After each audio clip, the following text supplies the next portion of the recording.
Olá a todos e a todas, bom dia, boa tarde e boa noite. Sejam todos bem-vindos e bem-vindas à Sala dos Professores. Aqui quem vos fala é o Daniel, como sempre, né, dentro desse programa. Eu sou o locutor, responsável e fundador do Conexão História Podcasts. Hoje eu tenho uma convidada especialíssima, né, a professora Lenice Pazinato, né? Ela é formada em História pela Universidade Federal de Goiás e tem mais de 10 anos de experiência na rede estadual de educação lá no Goiás. O pessoal do Piqui. A professora Lenice também já teve participações significativas em vários outros programas de iniciação à docência, residência pedagógica, envolvimento com atividades de extensão da universidade dentro da sala de aula. Também a professora ela já atuou nos cursinhos pré-vestibulares do Colégio Estadual da Polícia Militar de Goiás, o CPMG Nestório Ribeiro, onde eu conheci a professora, né, lá quando ela dava aula no Nestório em 2019, 2018, na verdade, nem 2019 era, 2018.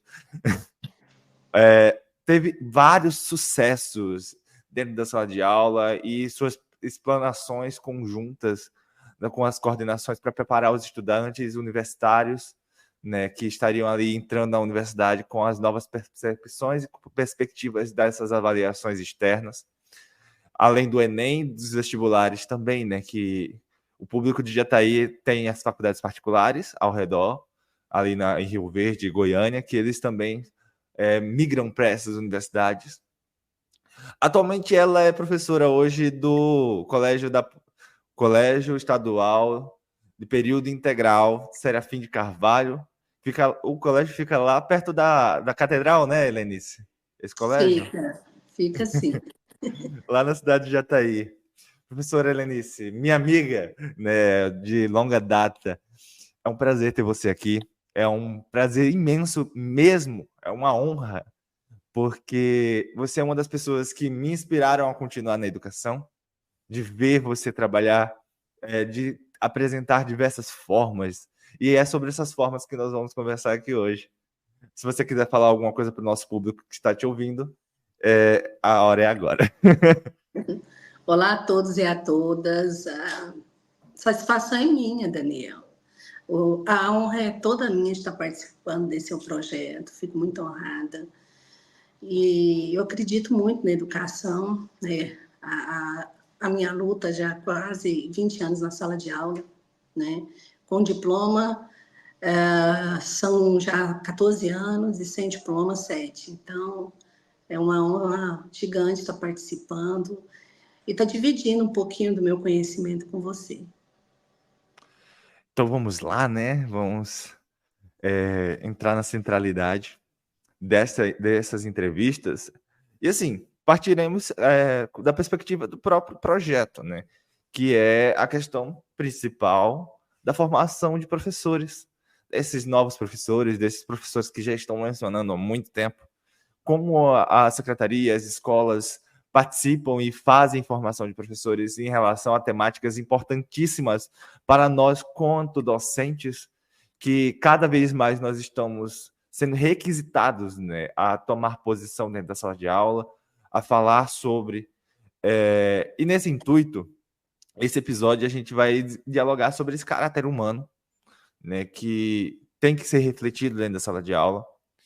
E baseado nisso, essas formações, dentro das suas formações, tanto básica para ser professora, quanto nessas formações extras da escola, da secretaria, ou pós-graduações pagas que você fez, você já experimentou narrativas de uma história decolonial ou que trabalhe de forma mais específica e melhor as perspectivas dos povos nativos e africanos que viveram aqui no Brasil durante o nosso período colonial? Então, na faculdade, a gente tem uma teoria totalmente diferente da realidade da escola. Então, quando a gente chega na escola, já vem uma programação de conteúdos que a gente tem que seguir. Quando nós falamos da colonização dos povos nativos, é fundamental porque o Enem pega de base. É raro não ter um Enem que não fale, né, da colonização do Brasil, é fundamental. Mas dentro da escola, essa parte de colonização é muito restrita, né? Principalmente aí aos terceiros anos, que vai em busca do Enem. Então, a gente tem que fazer toda uma, como que eu diria, uma conectividade, né, para estar colocando esses conteúdos, né? Casando, né, entre aspas, aí, esses conteúdos. Na formação da especialização, né, fala-se muito, né, trabalha-se muito, principalmente com a importância da formação do povo brasileiro, né, retratando aí os indígenas, retratando os escravos africanos e tudo mais. Mas eu sinto muita falta, Daniel, na escola, de ter esse espaço maior para se falar, para debater dentro da sala de aula. Para você ter uma noção, não sei como que é o currículo, né? Aí, mas aqui são vários conteúdos que eles colocam no bimestre, né? Então, a Seduc aqui de Goiás, ela coloca vários conteúdos para a gente estar trabalhando, um exemplo, no primeiro bimestre. Às vezes, não dará tempo de trabalhar todos, porque a sala de aula é muito, muito diversificada, acontece vários acontecimentos dentro da escola, né? Então, assim, às vezes, o nosso tempo é muito curto. Então, assim, o que eu faço como professora? Eu pego os tópicos principais, não que todos não sejam, mas eu vou naquele que é a base para o aluno ter. Eu falo muito em sala de aula que história, eu comparo muito com matemática, porque se eles não souberem o básico de matemática, eles não conseguem ir para frente. História é a mesma coisa, se eles não souberem o básico da história, né, eles não conseguem entender, porque história não decora, história aprende. E se a gente não aprender o linear, como que aconteceram os fatos, né, e trazer esses fatos para a realidade, eles vão se perder muito. Eu falo demais? Não, pode ficar tranquila em relação a falar, Helenice. Nós estamos aqui justamente para falar, para conversar, para dar esse espaço para você também apresentar suas próprias frustrações, caso você tenha, né? E é um espaço, como o próprio nome do programa já fala, né? É a sala dos professores, é o lugar onde a gente tem que conversar sobre isso. E partindo dessa perspectiva, né? Nós temos duas leis, né? Que é a Lei 10.639 e a inclusão dessa lei em 2008, que define o ensino e a cultura afro-brasileira e a cultura indígena, né, no currículo escolar, de forma que se trabalhe dentro da escola, não somente em história, mas em todos os assuntos referentes a humanidades, principalmente, a cultura e as dimensões afro e indígena, né? E aí é onde entra a pergunta central. A Secretaria de Educação, a SEDUC, ela faz iniciativas, promove iniciativas que visem esse diálogo fora, assim, fora do currículo, né? Porque é a base que eles têm do currículo. E quando permitem, é fora do dia 20 de novembro, por exemplo, ou do dia do índio, né? Que o do indígena, a gente tem que corrigir esse termo, né? Se trabalha? Pergunta maravilhosa, Daniel. Então, trabalha assim. Depois num tempo, né, que eu estava falando que a escola era muito restrita, né? O professor tem que trabalhar esse ou aquele conteúdo. Vou te dar um exemplo desse ano. Esse ano, lá na escola, nós estamos trabalhando a semana inteira falando dos povos indígenas. Lá na escola, nós temos 10 indígenas que fazem parte do grupo escolar. Nós temos professor de apoio e temos alunos. Então, assim, essa experiência que eu não tinha vivido ainda em outras escolas, né, de ter ali o indígena presente, como foi gratificante para mim. Essa troca de cultura, né, na prática em si, não somente na teoria, está sendo muito gratificante para mim e para os meus alunos. Os meninos estão aprendendo a linguagem deles, né? Estão entendendo melhor esse universo, né? Que ficou na história, como que eu diria, silenciado. Nós tivemos uma aluna do curso de Direito, ela é indígena, e ela deu uma entrevista maravilhosa para a gente.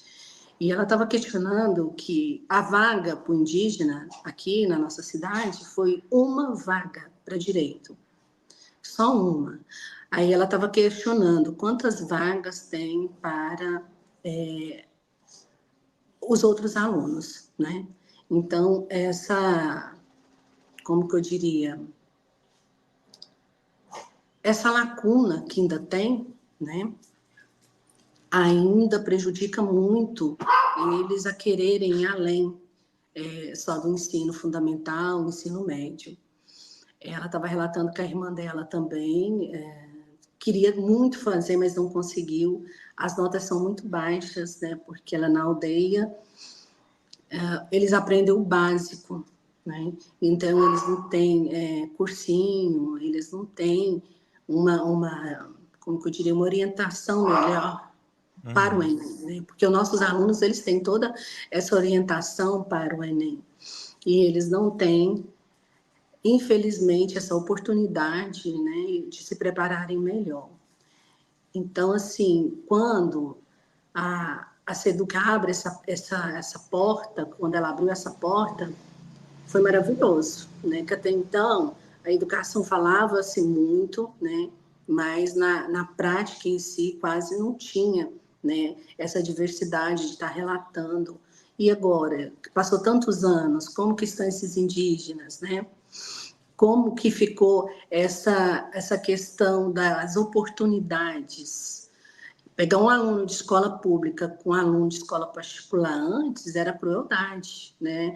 A base do particular era bem maior do que a da pública.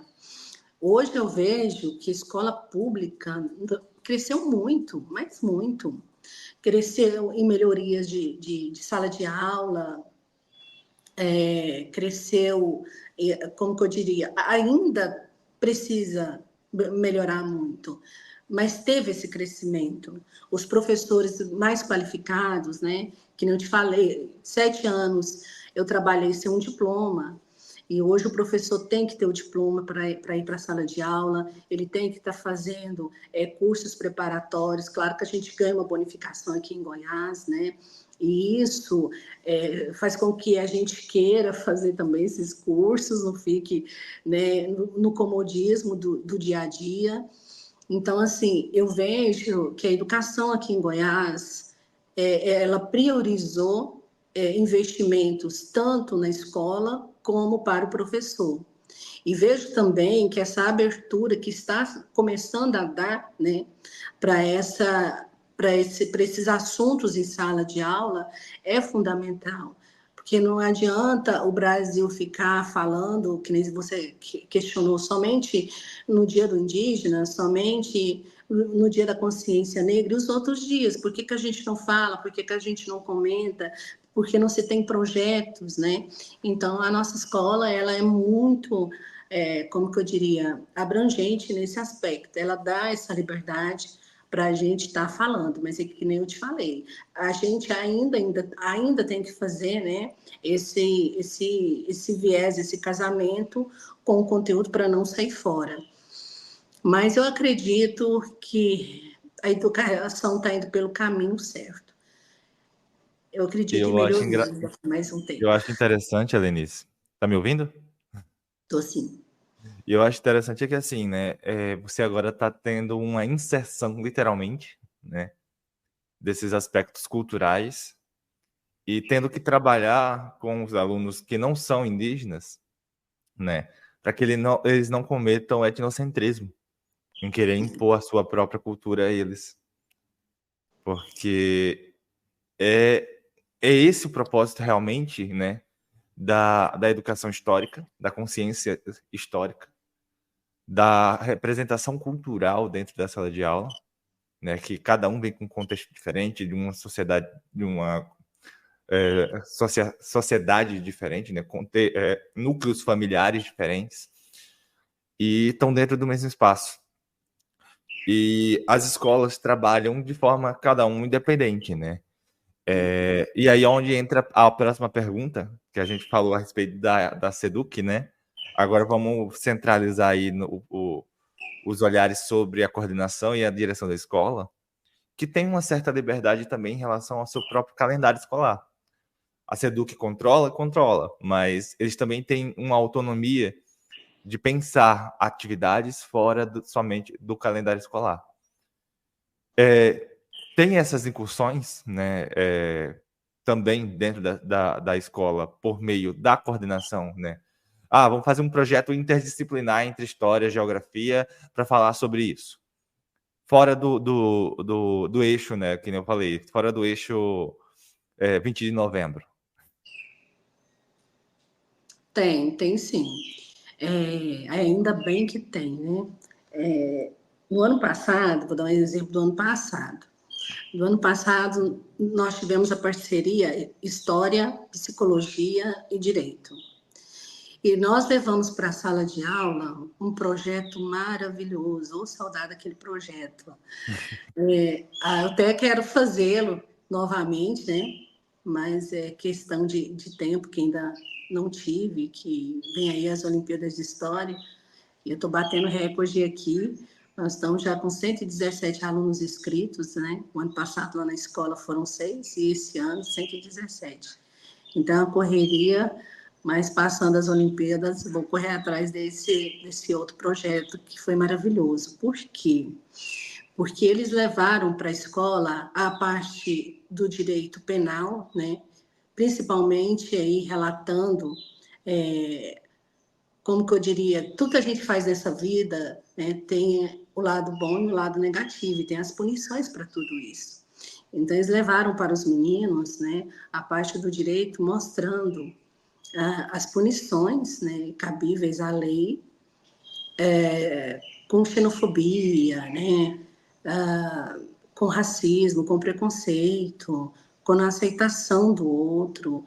E a parte da psicologia veio mostrando o viés a ser trabalhado, o psicológico, né? Nós estávamos falando dessa inserção do índio, né? Lá na escola, os meninos, eles acolheram eles, então, renegaram de forma alguma. Mas se a gente parar para pensar, quantas escolas que deveriam de fazer isso e não fazem, né? Aqui em Jataí são tantas escolas, né? Então, precisa ter esse trabalho. Não se tem ou se não tem a presença do indígena, mas que leve para o aluno a importância dessa troca de cultura, né? Porque, Daniel, nós estamos vivendo dias onde os valores, os princípios, né? A moral, então são, como que eu diria, colocações que estão ficando de lado. Isso é muito perigoso na educação. Eu falo muito que a liberdade é maravilhosa, mas a liberdade, ela é muito perigosa. Se a gente não souber por onde ir, que caminhos percorrer, né? É claro que a liberdade hoje de se expressar é maravilhosa, mas a gente tem que tê-la, mas não deixar que ela passe das barreiras do eu. Porque se eu falo o que eu quero, eu vou ouvir o que eu quero. Se eu machuco alguém, eu vou ser machucada. Então, a gente tem que tomar muito cuidado com a fala. Eu sinto também que a fala se tornou hoje primordial, porque depois da pandemia nós estamos tendo na escola pessoas, alunos, né, colegas, aonde como que eu diria, a falta de paciência, vamos colocar assim, o nervosismo, ficou muito abrangente. Hoje a gente quase não escuta o outro, né? A gente defende o nosso ponto de vista e o outro é o outro, muitas das vezes. Então é preciso a gente se colocar no lugar do outro. A violência está gigantesca dentro das escolas, qualquer coisinha é um problemão, né? Então, a gente tem que tomar muito cuidado com a fala, e o professor precisa, sim. Eu sei que muitos profissionais falam assim, a gente é cobrado muito, nós somos cobrados muito, né? Mas a gente precisa entender que na sala de aula a autoridade maior é o professor. E se a gente perder o norte, né, acabou. Quem que vai conseguir, né, manter a ordem, o equilíbrio dentro de uma sala de aula? Então, esses projetos, quando é levado para o aluno, eu penso muito assim, Daniel, que a relação de professor e aluno não é imposição. Eu nunca tive, você já participou comigo, já esteve junto comigo na sala de aula, não é imposição. A gente tem que dialogar com esse aluno, é parceria que a gente precisa. Quanto mais você bate de frente com esse aluno, pior. Não é que não vai ter regras e normas, mas tudo nessa vida eu falo que tem como se falar.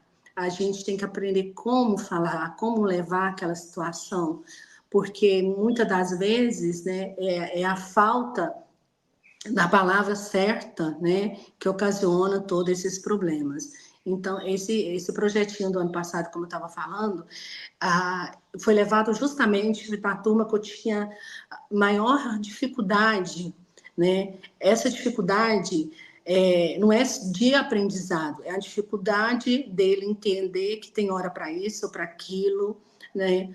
O posicionamento dele, a fala dele. Então, nessa parte, a gente, não só eu, como todos os professores, a sala era muito agitada, né? Então, com esse projeto, eles tiveram voz, eles também falavam, né?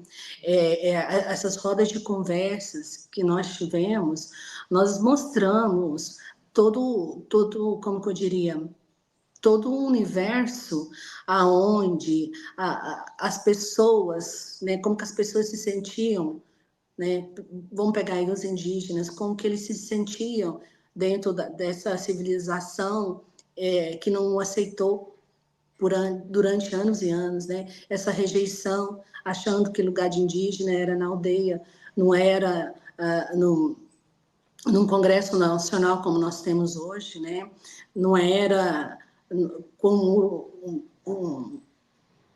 como nós temos aí no direito, né, advogando e tudo mais. Então, assim, essa conversa que nós tivemos, esse projeto ao andar, ao caminhar, fizeram eles refletir. Mas para isso acontecer, nós tivemos que entrar dentro do mundo deles. Eu acho que um dos segredos da educação, né, é esse. O professor, não é que a gente trabalhe por amor, né? Só por amor, que a gente sabe que a gente precisa da verba, assim, o professor, as pessoas precisam entender que o professor precisa, assim, ser bem remunerado, mas é preciso entender que se o professor não entrar dentro desse mundo do aluno, né, fica muito complicado. E falar que a educação, você vai lá e dá aula porque você recebe X e volta para casa e terminou, a educação não é assim. Nós levamos trabalho para casa, a gente fica pensativo com certas situações de certos alunos. Por mais que a gente fale, vou deixar os problemas na escola, a gente fica com isso, né? O professor que tenta mudar a realidade atual, ele infelizmente não tem como não afetá-lo. Então, falando isso por mim mesmo, né? Me afeta muito. Então, eu tento separar, né? Mas não tem como. Eu sou humana, né? Eu sinto as coisas e dentro desse sentir, eu me coloco muito no lugar do meu aluno. Então, eu tento muito ajudá-lo, tentando entender da minha forma, né? Uhum. Mas vai te sobrecarregar, sobrecarrega muito a gente, né? A mente do professor, o professor também precisa de tratamento, também precisa de psicólogo, né? Porque é um mundo que nós estamos vivendo, um mundo novo que nós estamos vivendo, das emoções, dos sentimentos, né? Então, é preciso, antes da gente levar essa teoria para o aluno, a gente entenda ele como ser humano. A partir do momento que a gente entender que ele é um ser humano, porque, infelizmente, né, nós temos profissionais e profissionais. E quando esse caso não é entendido como o ser humano, é muito complicado lidar com o aluno dentro da sala de aula. Aí, quando você tem esse controle, né, de observar por que fulano está diferente hoje, não é que a gente vai solucionar o problema dele de forma alguma. Eu não entro nas questões pessoais dele, mas eu entro na questão, o que está afetando ele, que está mudando, que não está deixando ele ter esse aprendizado. Eu acho que esse é o papel do professor também, de tentar direcionar um aprendizado melhor, né? Tentar, hoje nós na Integral nós temos a tutoria, nas outras escolas de núcleo comum nós não temos, né? Então, é uma novidade para mim. Então, quando eu fui dividir essa parte de orientação com eles, eu achei maravilhosa, porque eles falavam, professora, eu não estou conseguindo, né?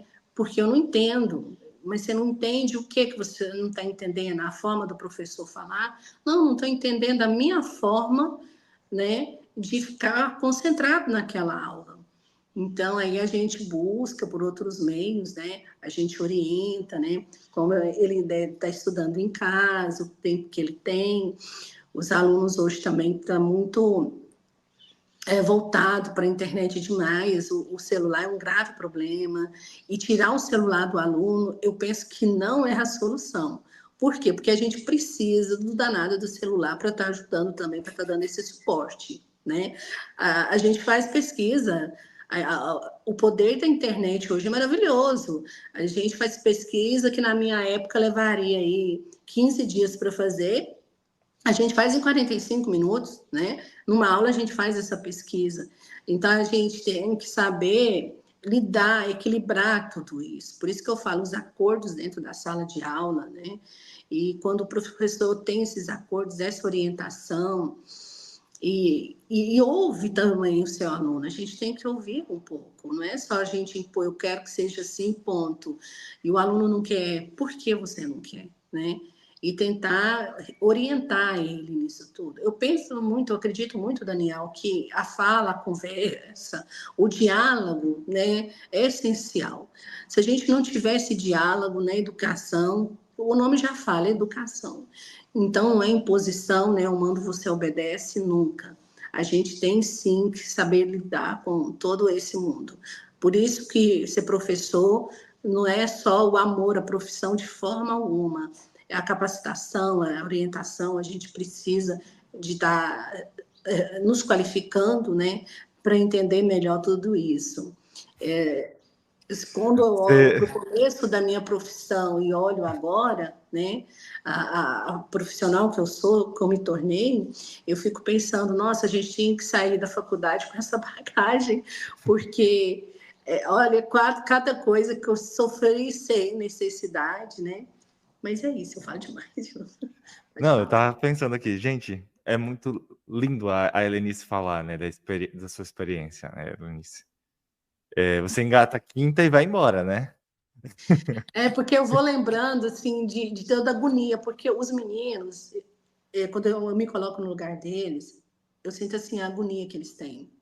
Sabe, Daniel, eu defendo muito a escola pública, muito. Porque, infelizmente, tem profissionais que vê a escola pública como se não há mais um ganho de dinheiro, e eu não vejo. Eu vejo como pessoas que estão gritando por ajuda. Eles querem, não é que eles não querem, né? Eles querem, mas eles não sabem o caminho. Nós vivemos num mundo com possibilidades demais, então eles estão perdidos, eles estão muito perdidos. E a internet, ao mesmo tempo que ela nos ajuda, ela tira aquele aluno. Ela cria um mundo onde parece que escola não é essencial. Vou te dar um exemplo. No ano passado não, antes da pandemia, o aluno falava assim: ah, professora, eu quero. Hoje eu não estou afim de estudar, não. Eu vou chegar em casa depois, eu pesquiso na internet. História, só pesquisar na internet, que é tranquilo. Eu falava, professora. E esse aluno sempre saía mal nas provas, mas tudo bem. Quando veio a pandemia, esse mesmo aluno eu peguei lá na frente, peguei lá no terceiro ano, né? Tinha as aulas online. Aí a gente orientava para ele pesquisar, como ele estudar. Daniel, eles não conseguiram. Eles queriam ver o professor, eles queriam a aula, a minha voz, eles queriam ver o meu rosto falando. Aí eu questionei com eles, mas vocês não iam só pesquisar na internet? Professora, mas a gente se perde, principalmente histórica, um turbilhão de informação. A Eles gente tem iam, um eu via, dizer, não entendia nada. a gente tem um dizer agora, Helenice, que é uma infolaxia. Você fica quase afogando em tanta informação, né? E assim, já te cortando assim, desculpa, mas Vai. aproveitando o gancho da pandemia, né, que você já apresentou, é a próxima pergunta, né?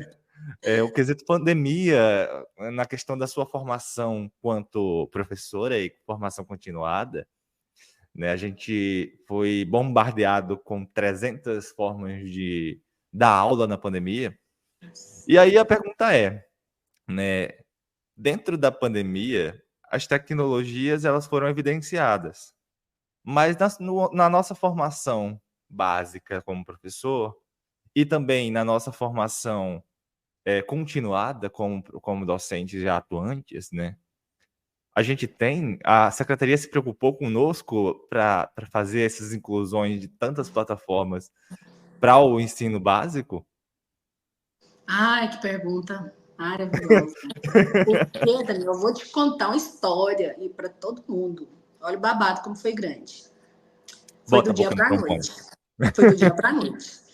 Lá na escola, na outra escola que eu trabalhava, eu sempre tinha mania de fazer grupos, porque nos grupos, porque o material para a história é muito resumido nas escolas, né? Os livros é muito assim, como que eu diria, muito contextualizado e tudo mais. Aí eu tinha mania, né, de mandar pelo WhatsApp para eles, mais resumidinho, né? Hoje o conteúdo que eu não consegui trabalhar na aula eu mandava para eles, então me ajudava muito. E por coincidência, eu tinha todas as turmas, eu tinha WhatsApp, eu tinha grupos de WhatsApp. Quando veio a pandemia, o grupo da escola, que foi do dia para a noite, a diretora no outro dia falou, gente, e agora a gente precisa criar grupos de WhatsApp, porque a escola não tinha, as escolas não tinham grupo de WhatsApp de aluno. E ela falou, gente, eu quero que vocês me deem luz, como que a gente vai fazer? A gente pede para esses alunos deixar folhas da escola, como que eu entro em contato? Tem aluno que morava na fazenda, que vinha estudar aqui. E eu ouvindo, né? Na época que eu fiz, eu fui muito criticada, porque falava, olha, você é doida de fazer grupo com aluno, né? Tem Deixa o que seu haver uma WhatsApp separação, né? pessoal só para você, certo? Porque eu sempre fui assim, aquela professora que eu gosto de fazer. Eu não sou de quadro e parede. Eu sou aquela professora meia doidinha, né? Então eu fui muito bombardeada. E vendo a agonia, deixei todo mundo falar, levantei a mãozinha e falei assim, olha, eu tenho todos os grupos, né? Então, assim, a diretora me agradeceu muito, a coordenação, não acredita nisso. Falei, então coloca a gente no grupo, a gente está orientando os meninos, né? Aí eu coloquei elas no grupo, elas foram orientando, e aí foram criando os grupos da escola, que até então não tinha. E quando veio esses grupos, né, veio também um bombardeio assim, planilhas, Daniel. Eu não sou leiga na internet, mas essas planilhas a gente nunca teve a curiosidade, né? Olha como o professor é testado, de fazer essas planilhas, de viver dessas planilhas. Lá fui Agora eu você com essas entende. Aí planilhas. nessas horas tem um monte de gente que fala assim: cadê o Daniel nessas horas quando eu preciso? E você acredita que eu pensei em você, que você me salvava tanto, né? Lá no CTMG, lembrei, cadê? Eu, por Deus, lembrei mesmo, né? Você e os outros anos que me ajudavam tanto. Eu pensei, cadê esse povo, meu Deus? Lá fui eu. E assim, era uma pressão, foi uma tortura no começo, mas uma tortura que quando eu lembro, eu fico como consegui superar tudo isso. Teve um dia que eu falei assim, eu vou desistir, eu não dou conta. Eu não dou conta, eu caí em choro. Eu falei, eu não vou desistir, não vou conseguir, não vou. Não entendi aquilo. Ah, coloca planilha tal, faz planilha tal, tem que ter por qual data, né? Planilha tal. E foi me dando uma angústia e uma agonia, o tempo era curto, sabe? Aí teve um dia na sala de aula assim, virtual, né? Eu falando com os meninos, eu falei dessa agonia. Eu falei assim, olha, gente, eu não estou conseguindo, porque eles estavam falando também que eles também não estavam conseguindo. Eu mostrei minha angústia. E aí eu pensei assim, né? Eles vão rir da minha cara e tudo mais. Essa professora que não sabe essa tecnologia. E em vez não, Daniel, eu tive uma ajuda, eu tive um suporte muito grande dos meus alunos. Então, no off, aí, eles me mandaram, professor, fizeram um vídeo, sabe? Eu me emociono, porque a aluna é como filho para mim é. Então, eles me ajudaram muito, porque eu pensei em desistir. Aliás, várias vezes a gente pensa em desistir, mas na época da pandemia, pela primeira vez eu falei, agora chega, não dou conta, eu quero sala de aula, eu quero contato, eu preciso do meu aluno, do mesmo jeito que eles também queriam a gente.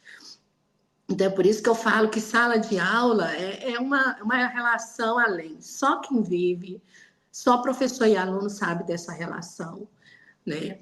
Quando a gente fala que a gente se preocupa com eles, a gente se preocupa muito com eles, principalmente com a parte do conhecimento que eles precisam.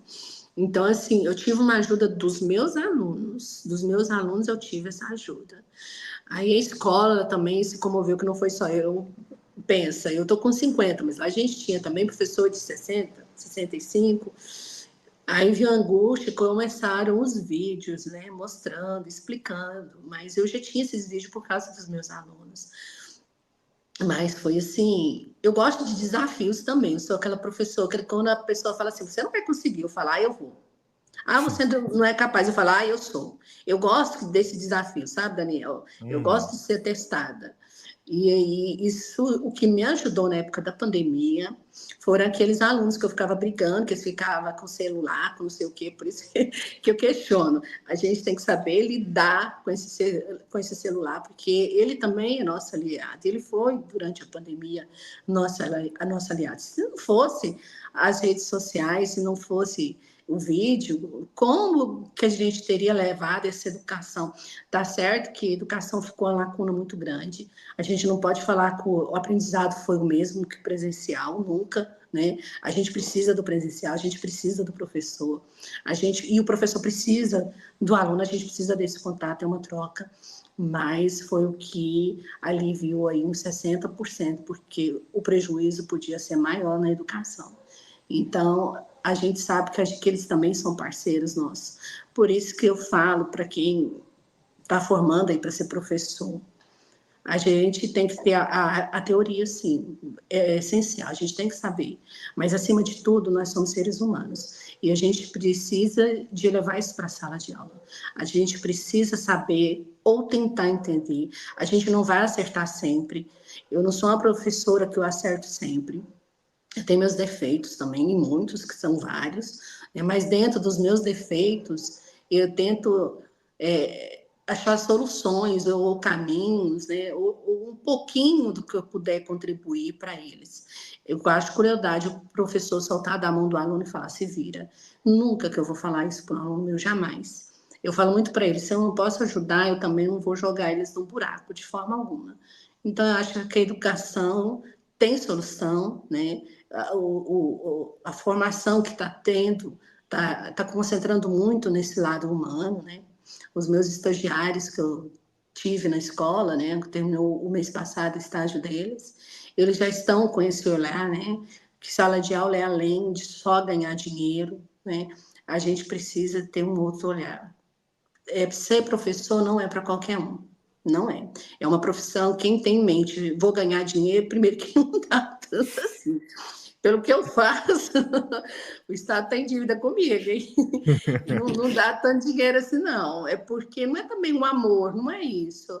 Eu acho que tem pessoas que gostam desse contato, tem que gostar desse contato, tem que gostar de falar, tem que gostar de tentar entender o outro. É um quebra-cabeça a educação, Daniel. É para quem gosta de quebra-cabeça, né? Sim. Mas é isso. Não sei se eu te respondi. Respondeu, sim. Nossa, Lenice, assim, a gente fica. Eu fico feliz quando você compartilha, né, essas vivências. porque principalmente em relação à pandemia, que foi um caso atípico, né? E na pandemia eu acho que basicamente quase todos os professores disseram assim, eu não sei de tudo.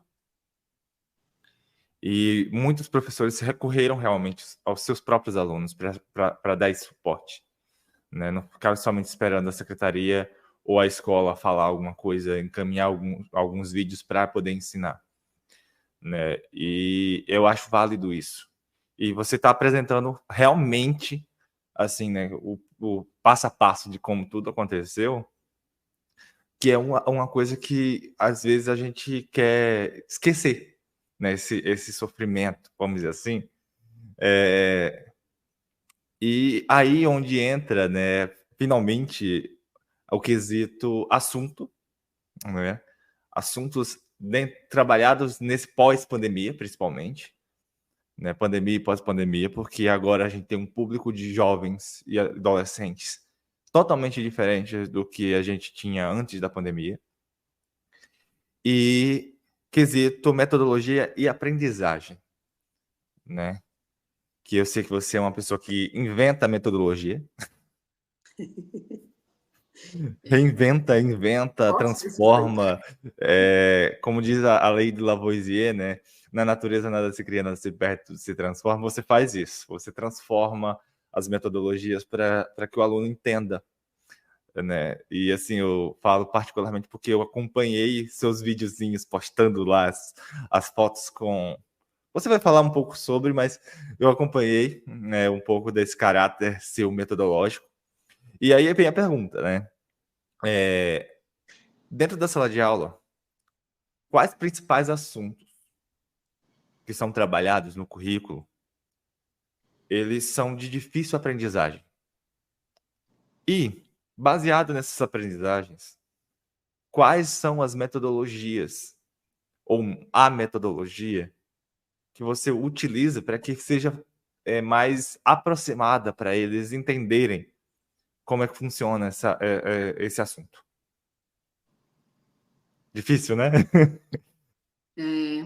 É muito difícil a nossa vivência dentro da sala de aula. Mas pegando aí a parte Brasil, o aluno tem uma resistência muito grande de falar do Brasil passado, né? Desde a época da colonização, né? Os nossos presidentes, República Velha, né? Getúlio Vargas, JK, ditadura militar. Então, eles questionam muito, professora, para que falar? Já passou, está lá no passado. Né? Então, assim, contextualizar tudo isso é muito complicado para mim. Por quê? Quando eu falo dessa história maravilhosa do Brasil, que para mim é maravilhosa, né? Não na questão do sofrimento, mas na questão da resistência do brasileiro, eu tenho que fazer eles voltarem para o presente e mostrar que essa realidade atual, no passado, nós tivemos também essa realidade. E só que no passado foi tratado de uma forma totalmente diferente da de hoje. E com toda essa tecnologia que a gente tem a nosso favor, a gente comete erros piores ainda do passado, entre aspas. Tem certos erros que a gente está cometendo que não deveria cometer mais. Então, eles gostam de falar de guerras, principalmente por causa da violência, né? Que nem eu te falei, depois da pandemia, o aluno ficou muito sensível. Mas quando é assunto de resgate cultural, né? Parece que não tem sentido. E aí a gente entra naquela fala que os valores se perderam muito, né? E trazer isso para eles, trazer com aulas práticas, tem que ser na prática, porque senão só teoria, né? E falando dessas teorias, um ponto que a gente não pode deixar de falar é que antes, Daniel, a gente pegava os slides, era uma grande novidade. O professor trabalhar com imagens, nossa, mas hoje nem isso chama a atenção de certas turmas. Então, diferente não é você trazer uma aula com slides O diferente não é você passar um vídeo de uma história em quadrinho para eles, que também não vai chamar atenção. É que nem eu te falei, é preciso que você primeiro conheça cada turma se comporta diferente, né? E trazer para o seu universo. Vou te dar um exemplo da aula de ontem que eu tive. A aula de ontem que eu tive, os meninos, quando nós entramos na parte dos filósofos, né, do iluminismo, das ideias diferenciadas, e eles falavam, esses nomes são muito difíceis no primeiro ano. Esses nomes são complicados demais, professora. Eu falei, como que vocês acham que deveria ser? Deveria ser Maria, João, não sei o quê. Eu falei, mas nós estamos falando da Europa, como é que ia ter esses nomes e tudo mais, né? Aí eles questionaram assim, professora, mas não me entra na cabeça a necessidade de tudo isso. Falei, então vamos fazer o seguinte. Peguei uma caixa de som, coloquei uma musiquinha que eles gostam, que eles que escolhem e tudo mais. Falei, agora vamos fazer de conta que a gente está no passado. A gente está no passado, o tipo de música era esse? Não, professora, que tipo de música que era? Não tem noção. Tinha música? Eu falei, claro que tinha. Aí, como que não tinha, né? Aí eu mudei a música, eu coloquei uma minha. Nossa, professora, mas não tem sentido essa música, parece. Eu falei assim, então vamos lá. Vamos nos colocar. Se você não tem a tecnologia de hoje, se você não tem o suporte que eles tinham antes, e eles mesmo assim em busca do conhecimento, eles mesmo assim em busca do diferente, por que vocês não querem ir atrás do diferente, do desconhecido, né? Aí eu fiz com que eles fizessem paródias. Falei assim, vamos pegar as músicas aí que vocês gostam e vamos colocar essas palavras de história, né? E colocam também os nomes desses filósofos para ver se encaixa. Aí teve uma aluna minha que pegou, como é que lembra? Deixa eu lembrar o nome do filósofo lá que deu certinho. Penso, logo existo, né? Pegando aí Descartes, René Descartes, que a gente estava falando do iluminismo. Aí ela, professora, eu vou pegar essa música e vou falar o seguinte, que o meu cachorrinho fala. Ele existe porque ele fala. Eu falei, mas ele fala, eu entendo tudo o que ele fala. Aí eles começaram, Daniel, o que eu quero mostrar com isso? Eles começaram a se colocar no lugar da época, sabe? E a questionar a fala desses filósofos, a fala da história em si. Por que a história fala tão diferente em um certo tempo e outro com outras palavras, mas é a mesma coisa entre linhas que quer dizer. Né? Aí nós marcamos um piquenique, nós vamos fazer semana que vem esse piquenique, e eles vão apresentar essas paródias. Quero ver essas paródias, como é que vai sair. E aí eu já peguei esse ganchinho dessas paródias, né? Já fiz a minha, que eu sou ótima cantora, né? Maravilhosa. Eles falam, não, professora, pode parar. Não precisa de cantar, a gente canta, que eu sou horrível. Então, assim, nessa aula ficou mais descontraída, né? Aí deu esse tempo, era 2 aulas seguidas, quando é 2 aulas seguidas é maravilhoso. E aí eu já entrei com o contexto da história, né? Questionando aí o pensamento de cada um, aí eles e falando junto, né? Mostrando para ele como que se pronuncia esse nome, né? Aí eles, nossa, professora, sabe que não é tão chato assim? Eu falei, não é chato. Quem te falou que história é chata? Mas achei que a senhora ia ficar só falando disso e disso. Eu falei, eu só fico falando? Não. Então, assim, a visão deles é que o professor vai chegar, vai passar tarefa, vai passar atividade e vai ficar ali, querendo que eles respondam essa atividade, depois pega a sua bolsa e vai embora. Então, a gente tem que mudar, sim, essa metodologia.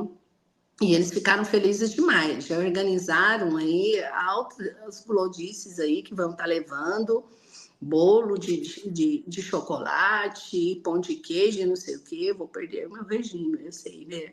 A gente vai ter que comer junto com eles, mas essa interação faz com que eles gostem, eles não têm que gostar do professor. Eu vi falando para eles, vocês não precisam gostar de mim, a gente tem que ter o respeito e ter essa interação, né? Ser parceiros, ser colegas. Exatamente. Quando eu tive os meus professores, Daniel, na escola, tinha um degrauzinho, aonde o professor era acima do aluno, né? O professor só dava em cima, dava aula só em cima daquele degrau. Gente, me incomodava tanto aquele degrau, eu olhava para o professor, a gente ia ter que virar os olhinhos assim, porque ele era muito alto, né?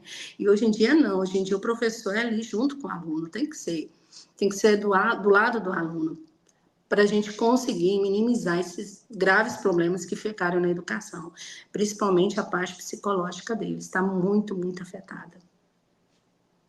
Não sei É, se eu respondi também, eu falo de respondeu. E, assim, você já falou da metodologia, né? Mas a Secretaria de Educação, geralmente, ela também, depois da pandemia, ela bombardeou a gente com várias metodologias, né? Sala de aula invertida, metodologias ativas. Você já chegou a trabalhar algumas dentro da sala de aula e se trabalhou, funcionou? Porque tem algumas metodologias que outros colegas, né, já compartilharam, dizendo assim, não, Daniel, não funciona, porque às vezes o tradicional realmente ele funciona, mas a gente precisa modificar de algumas formas. Já trabalhei sim, realmente tem umas ali que não tem jeito, não. Mas que não te dei o exemplo de ontem, a partir que eu fiz diferente, mas eu voltei para o meu tradicional, né? Eu cobrei as anotações, mas também precisa de ser textos gigantes, né? Vamos anotar o básico, mas eles têm que anotar, né? Eles têm que anotar as dúvidas deles, a letra da música, quando eles foram fazendo da paródia, né? Eles tinham que estar inserindo também o contexto colocado para a história. Então, assim, o tradicional ainda, né, é preciso em certas ocasiões. Não que a gente só vai fazer o dia diversificado, de forma alguma, mas tem que mudar. Não pode ser arroz e feijão todo dia. A gente tem que mudar. Mas tem que deixar claro para eles que certas coisas é necessário, porque esse decorar que se falava muito que história, né, era uma decoração, era uma decoreba gigante, se ficar só em cima desses livros e desse caderno, fica. Né? Então, tem que trazer para a atualidade. E hoje em dia, como que está, né? Como que é eu, eu faço assim nas minhas aulas, eu vou naquele conteúdo que precisa, né? E aí eu trago ele para o atual, né? E sempre dá para a gente conciliar com alguma coisa atual, sempre. É impossível você falar de um tema da história, né? Que não tenha, ou que não tenha resquícios, que ficou alguma coisa no presente da população. Então, a gente sempre faz essa conexão com eles e deixar eles fazendo parte da história. O aluno precisa reconhecer que ele faz parte da história. Essa história que a gente está escrevendo agora, no futuro, né, vai ser contada, só que vai ser contada de uma forma diferente, porque as pessoas vão ter outro olhar diferente, como nós temos um olhar diferente, que eles têm muita dificuldade com a história, porque o olhar é diferente. Então, se a gente não se colocar no olhar do passado, a gente não vai entender de forma alguma. Vai ficar parecendo que é um conto e tem que ficar lá. E tem que ser resgatado, porque a gente comete os mesmos erros. É uma coisa que a gente fica questionando, como que a gente erra, né? Como que o ser humano erra e não aprende com os erros, né? Exato. E aí, já que assim, falando da história do Brasil, né, que você adora, a gente pode notar as ausências, né, dentro dessas histórias de personalidades negras, indígenas, como a gente já mencionou, o movimento das mulheres, movimentos sociais diversos que existem no Brasil. Dentro das aulas de história, né, e também na prática da formação continuada, a gente consegue pensar em vários métodos para incluir essas personalidades. Mas a gente se encontra impelidos, né, impedidos também, em alguns momentos, por conta que a dita história oficial, né, que está presente nos livros didáticos, elas não apresentam, muitas vezes, essas personalidades, né, esses movimentos, e acaba que você não consegue ter o aparato básico, que é o livro didático, para trabalhar. Você traz, né, no caso, essa personalidade de forma diferente dentro da sala de aula, e também como, né, trazer, já que a gente tem que seguir o currículo. A falta do livro didático para o ensino médio faz falta. Não vou falar que não faz, né? Ter livro tem, mas como que eu te diria?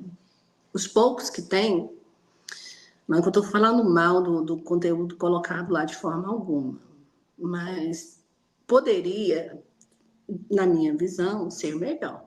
Né? Mas, como eu estou te falando, a educação tem muito para mudar, muito ainda, mas eu acredito que isso vai acontecer.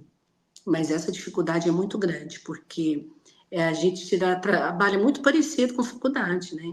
Usa muita xerox, né? Muito texto, porque copiar texto hoje em dia não dá tempo, né? Então a gente usa muito, né? Impressos. Os tópicos, eu não gosto de mapa mental, porque o mapa mental também me confunde, que nem eu já te falei, eu me coloco muito no lugar do aluno. Né? Então, eu gosto mais de tópicozinhos do que mapa mental. É muito parecido, mas tem uma certa diferença.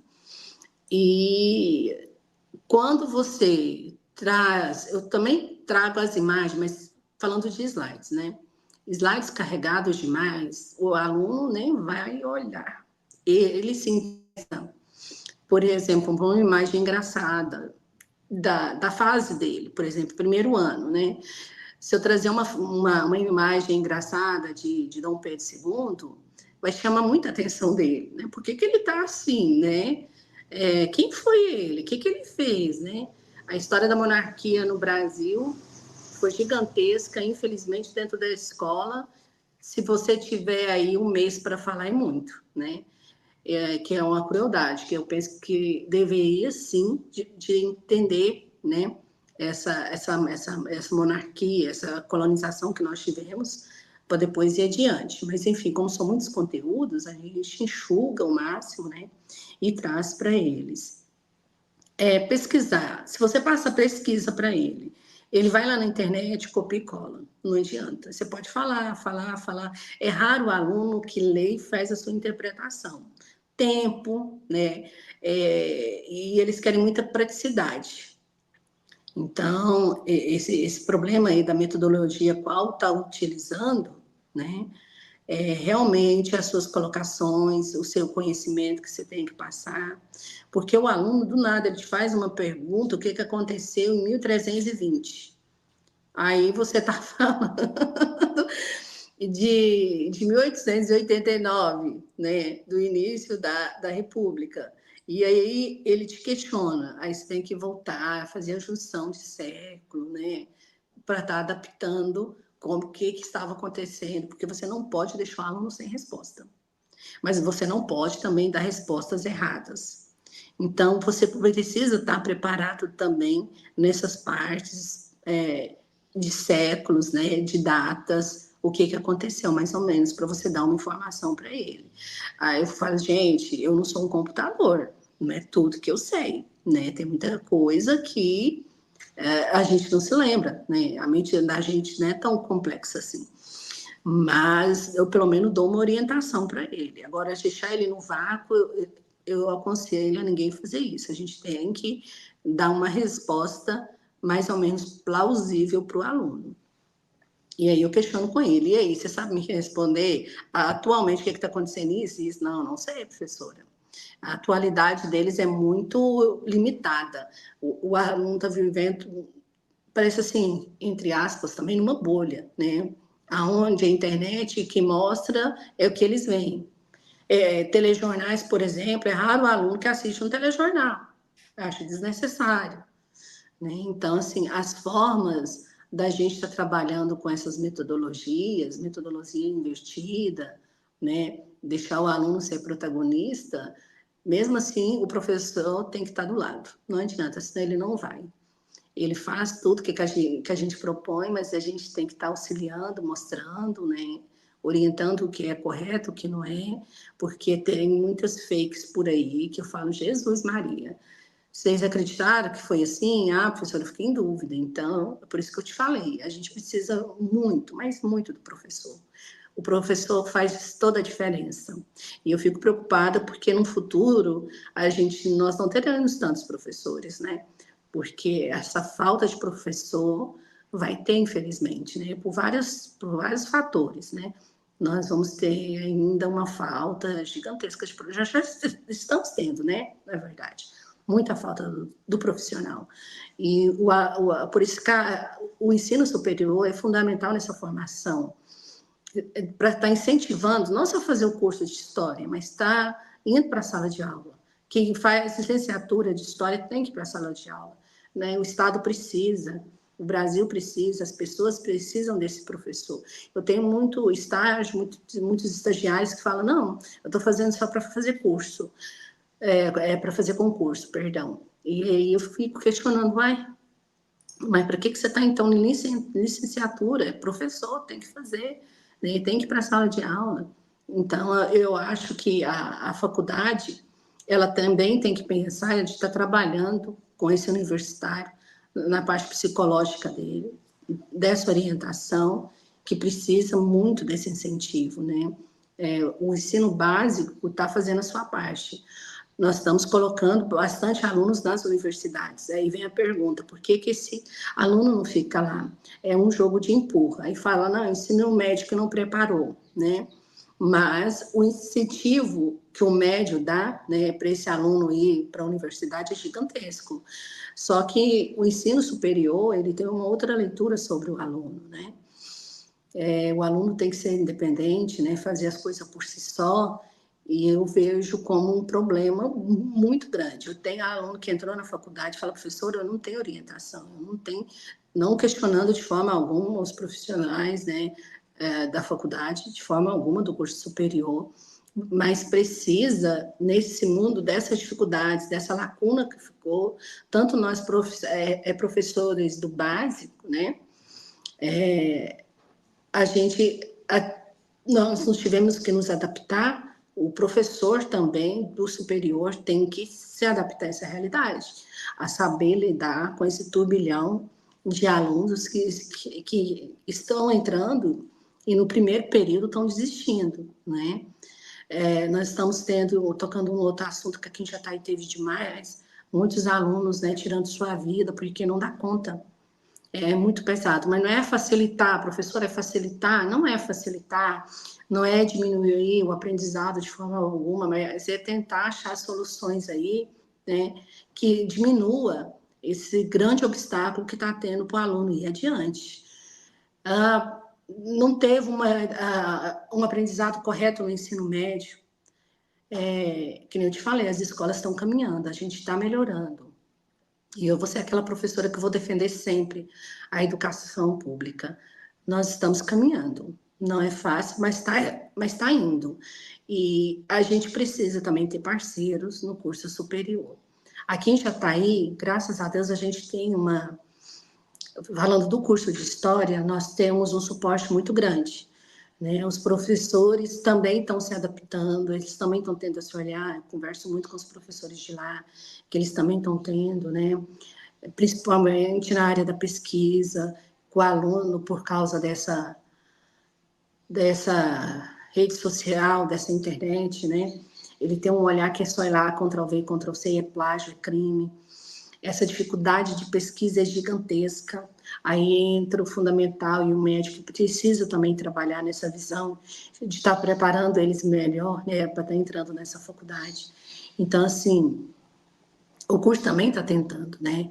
Mas a pandemia, não jogando a culpa nela, mas foi assim, um desequilíbrio para todo mundo, para a faculdade, para o fundamental, para o médio. Então, ainda vai levar-se um tempo. E dentro desse tempo, infelizmente, o aluno está pagando um preço muito caro. Ele está agonizado mesmo. E a gente vê os graves problemas de suicídio, né? A gente vê o desinteresse que eles estão tendo. Entrar, que eu brinco muito, nos terceiros anos, entrar, eles entram, né? Mas sair que é o difícil. É concluir esse curso que está sendo difícil. Então, a gente vai ter que repensar junto com as parcerias, por isso que é fundamental o governo não pode terminar com o PIBID, né, com o estágio aí supervisionado. A gente precisa dessa parceria, porque para a gente andar de mãos dadas. Porque antes, Daniel, era assim, professor do ensino superior para lá e a gente para cá. E a gente viu que não dá certo, a gente precisa dessa parceria. E com a parceria, tá indo, né? Ainda com muitos problemas, mas tá indo. Eu vejo o estágio lá na escola, né? Como é bom a gente trocar essa experiência com os professores, eles irem assistir a aula desses meninos, né? E os alunos assistirem a nossa e ver que a gente está tocando em pontos que antes não se tocava, né? Não que a gente é psicólogo do aluno de forma alguma, mas a gente tem que estar ali tentando entender como colocar esse conhecimento da melhor forma para eles. É ter sensibilidade, né, Helenice? Possibilidade. Eu acho que essa é a palavra do seu podcast, né? Por um ensino mais sensível. E assim, né? Já chegamos ao fim do nosso episódio, né? Estamos aí há 1 hora.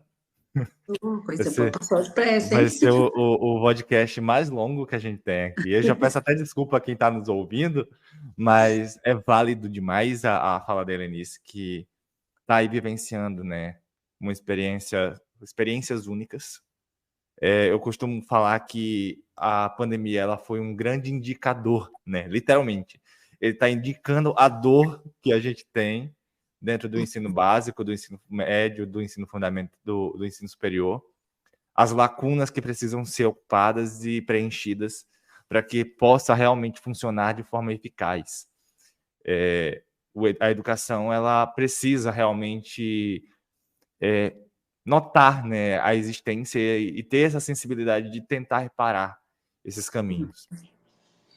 Concordo. E, sim, meu querido ouvinte, né, agora finalizando o nosso podcast, Helenice, eu te agradeço demais por sua disponibilidade, por sua Agradeço. fala única, né? Você é uma pessoa que eu admiro muito e muito especial dentro da minha formação enquanto professor, né?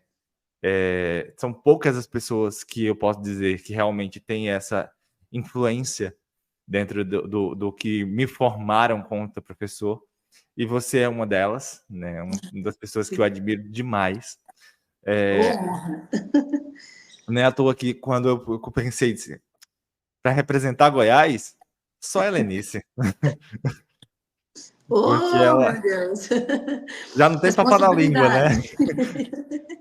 Quando é para falar, ela fala mesmo. Então, vamos conversar juntos, vamos trazer para perto, que eu acho que esse é o caminho que a gente pode seguir, né?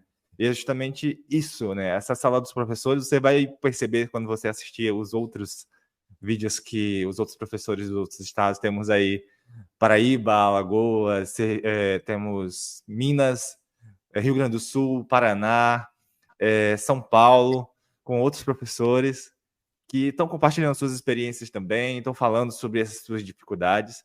Você vai ver que tem algumas coisas que se aproximam e outras que também se distanciam em algum momento, mas que são experiências que dá para você notar que nem na sua sala de aula que poderia funcionar de outras formas.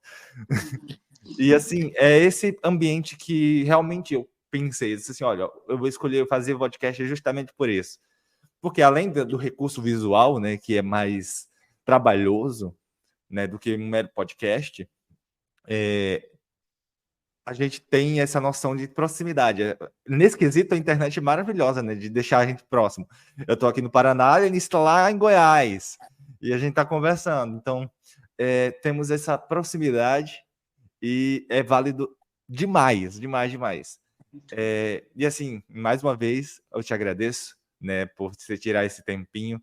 Eu sei que você daqui a pouco está indo para a escola, mas eu fico honrado por sua disponibilidade, por sua fala única.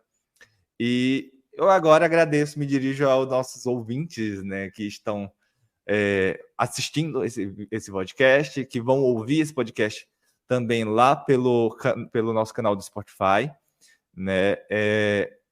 Muito obrigado por sua presença. Assistam os outros vídeos e os outros podcasts que vão estar disponíveis, né? E também peço desculpa pelo nos estendermos tanto, né, nesse episódio em específico, porque eu não pude cortar a Helenice, porque ela tá falando uma coisa que é a culminância, vamos dizer assim, de várias compreensões que a gente vem trazendo já desde o primeiro podcast. E, Helenice, você quer fazer alguma consideração antes de a gente finalizar? Não, só agradecer. E é preciso, assim, a gente conversar. E, na verdade, quando a gente conversa, eu que estou colocando tudo para fora. Eu que tenho que te agradecer pela oportunidade de estar falando das angústias, das esperanças, né, que eu tenho. Então, é isso. Muito obrigada a todos e todas. Até a próxima oportunidade. Um abraço. Então é isso, pessoal. Tchau, até mais.